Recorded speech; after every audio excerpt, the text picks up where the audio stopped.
Assalamu alaikum. My name is Afreen Anwar and the topic that I have to present is allopurinol and my roll number is BP1650012. So before going into details, let me tell you the basic information about allopurinol.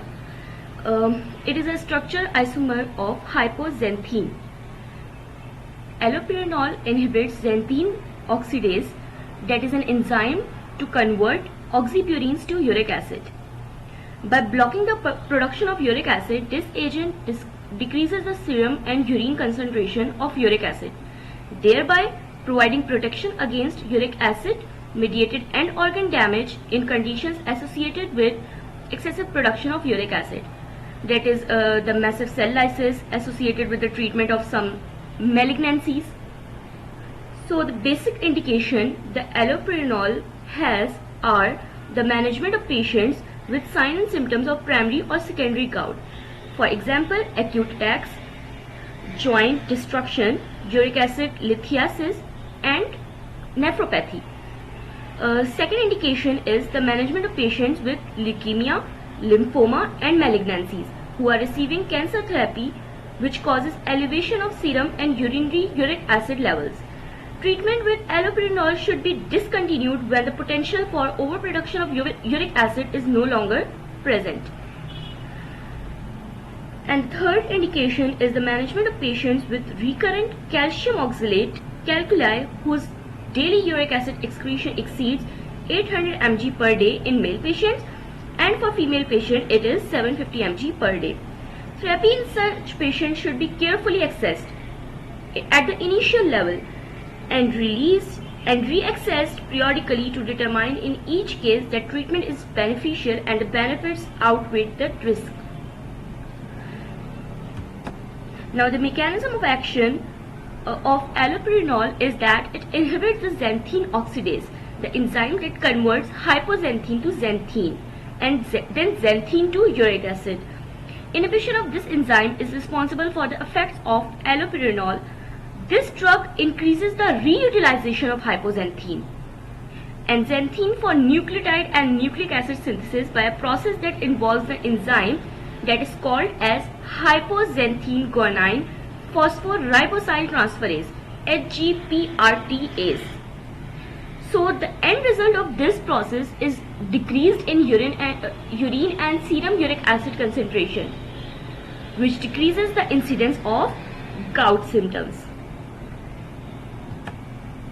The three alternate brands of allopurinol are Allopure, ProGout and Uric from Zape Laboratories, Caesar International Private Limited and Razi Therapeutics Private Limited respectively. These all are available in 300 mg like of allopurinol and the prices are also mentioned in this slide. Now the drug interactions that allopurinol have are with azathioprine, benzapril, captopril, diadenosine, enalapril and perindopril. So the drug interaction with azathioprine is allopurinol increases the level of azathioprine by increasing its metabolism. So we have to avoid it or use the alternate drug because it increases the risk of bone marrow toxicity. Next is benazepril. It increases the toxicity of allopurinol by unspecified interaction mechanism, means the mechanism is not known. It may increase the risk for allergic or hypersensitivity reactions to allopurinol. So we have to monitor the symptoms of hypersensitivity reaction if both drugs used together. Now the captopril, its mechanism is also unknown and it has the risk of anaphylaxis, Stevens-Johnson symptoms. So captopril increases the toxicity of allopurinol by a mechanism that is unspecified. So we have to check the hypersensitivity reaction again. In didanosine, there is an increased level of didanosine by unknown mechanism if allopurinol is used, and so that's why it is contraindicated. The next is enalapril. Its mechanism is also unknown and it has the risk of anaphylaxis and Stevens-Johnson syndrome. Next is perindopril. and it has also the same risk like enalapril. Now the side effects associated with allopurinol are rash, that is 1.5%, nausea that can occur 1.3%, renal failure that can occur 1.2%, vomiting that can occur 1.2%, and there are some other side effects too whose frequency are not defined, like amblyopia, arthralgias, blood dyscrasias, bronchospasm, cardiovascular abnormalities, cataracts, confusion, decrease in libido, dizziness, ecchymosis, electrolyte abnormalities, epistaxis, food drop, and hematuria, etc. Now the irrational use of this drug is that it is used to treat gout and certain type of kidney stones. It is also used to prevent the increased uric acid levels in patients receiving cancer chemotherapy. Toxicity associated with this drug consists of life-threatening toxicity like erythematous, desquamative skin rash, fever, hepatitis, eosinophilia, and worsening renal function receiving allopurinol can occur. Antidote for this drug is not specified yet, so we can't tell about the antidote. Alternatives of this brand, this drug can be febuxostat, that is prescribed for gout, and the drug class is anti-hyperuricemic agent. Second is xyloprim, that is our allopurinol. Now the case study that is associated with allopurinol is, let's discuss that. In case study we have subjective, objective, assessment and plan. Subjective is the physical appearance of that patient and the conditions that are been occurring with that patient. So here our subjective is 58-year-old male patient, and he has generalized pain in right foot and sole, lateral ankle and dorsum.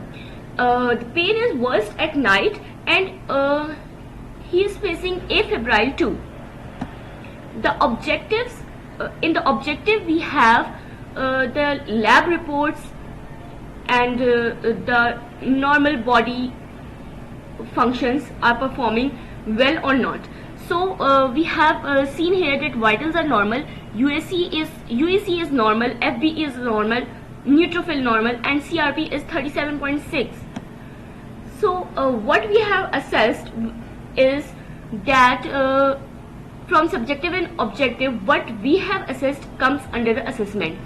So what we have assessed is there is a swelling over lateral ankle, he is suffering from gout, cholesterol problems also present, and the patient is allergic to iodine, and CRP level is 37.6, that is normal, and no rise in CRP.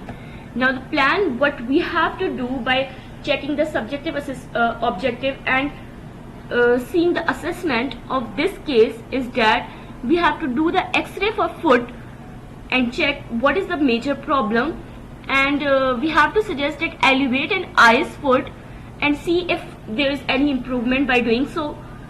And the medications which we have to prescribe for gout is allopurinol 100 mg daily and colchicine 1 mg TDS, and also NSAIDs 3 out of 7 days.